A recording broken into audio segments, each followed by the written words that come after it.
بسم اللہ الرحمن الرحیم۔ آج کل سردیوں کے موسم میں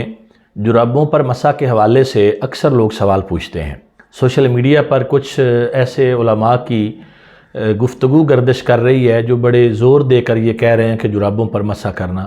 جائز ہے، اور ایک صاحب تو بڑی دلیل کے طور پر کہہ رہے تھے کہ نواز شریف صاحب نے جرابوں پر مسح کیا، اور انہوں نے کہا جی مولانا ساجد میر صاحب وہ حدیث پڑھو نا جس میں جرابوں پر مسح کا ذکر ہے۔ یاد رکھیے 4 روایات عموماً جو پیش کی جاتی ہیں جرابوں پر مسح کرنے کے حوالے سے، علماء حدیث کے نزدیک جو محدثین ہیں، اصولی محدثین ہیں، جو حدیث کو پرکھ کرنے والے محدثین ہیں، ان کے نزدیک وہ چاروں کی چاروں روایات جو ہیں وہ ضعیف کے درجے میں ہیں۔ امام نووی رحمۃ اللہ تعالیٰ علیہ نے اس حدیث کو جو حضرت مغیرہ بن شعبہ رضی اللہ تعالیٰ عنہ سے روایت ہے، جو زیادہ تر ترمذی یا ابو داؤد کے حوالے سے پیش کی جاتی ہے، اس کے بارے میں لکھتے ہیں کہ اس کو حفاظ حدیث نے ضعیف کہا ہے، اور امام بہقی نے بھی اس کو ضعیف کہا۔ دیگر محدثین میں حضرت سفیان ثوری، عبد الرحمن بن مہدی، حضرت امام احمد بن حنبل، امام علی بن المدینی اور یحییٰ بن معین اور امام مسلم جیسی شخصیات نے ان روایات کو ضعیف کہا ہے۔ اگر یہ روایات ضعیف نہ ہوتیں، درجہ صحیح کی ہوتیں اور متواتر درجے کی ہوتیں، جیسے موضوع پر مسح کرنے کی روایات ہیں، تو اس سے بلا شک و شبہ جرابوں پر مسح کرنا جائز قرار پاتا۔ لیکن چونکہ یہ روایات اس درجے کی نہیں ہے کہ ان سے قرآن کریم کے کسی حکم کے مقابلے میں اس سے مسئلہ اخذ کیا جائے، موضوع پر مسح کرنے کی روایات جو ہیں چونکہ وہ متواتر ہیں اور محدثین نے سب نے اس کو درجہ صحت میں اس کو نقل کیا، اور صحابہ کرام علیہم رضوان 80 سے زائد صحابہ کرام علیہم رضوان کا عمل اس پہ نقل کیا، خود نبی کریم صلی اللہ تعالیٰ علیہ وآلہ وسلم کا عمل نقل کیا۔ تو اس لیے کہ اصل چونکہ قرآن حکیم میں ارشاد فرمایا یا ایھا الذین آمنوا اذا قمتم الی الصلاۃ فاغسلوا وجوہکم وایدیکم، اے ایمان والو جب تم نماز کا ارادہ کرو تو اپنے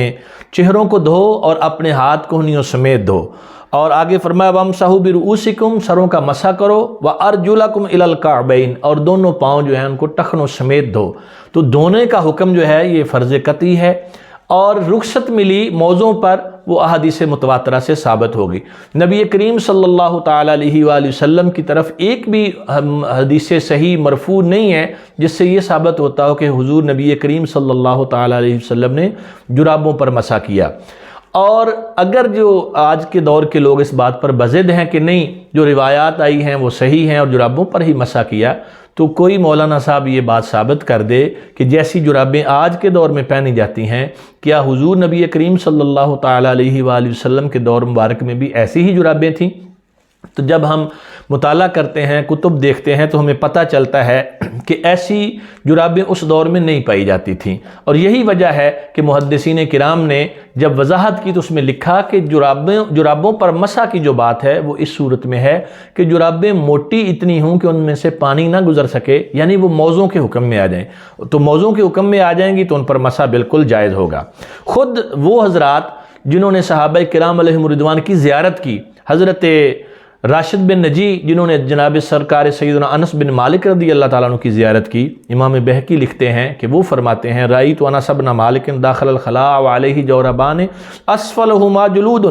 کہ میں نے حضرت انس بن مالک رضی اللہ تعالیٰ عنہ کو دیکھا کہ آپ نے جو جرابیں پہنی ہوئی تھیں ان کا نچلے والا حصہ چمڑے کا تھا، وَأَعْلَاهُمَا خَزٌ، اور ان کے اوپر ریشم لگا ہوا تھا، فَمَسَحَ عَلَيْهِمَا، اس پر انہوں نے مسح کیا۔ تو جو روایات جرابوں پر مسح کی ہیں اس سے مراد وہ جرابیں ہیں جو موٹی تھیں، جن پہ نیچے یا چمڑا لگا ہوا تھا یا وہ منعل تھیں، تو ایسی جرابوں پر مسح کرنا بالکل جائز ہے۔ موجودہ دور کی جو جرابیں ہیں ان پر مسح درست نہیں۔ اب آگے آ جائیے اس بات پر کہ موجودہ جو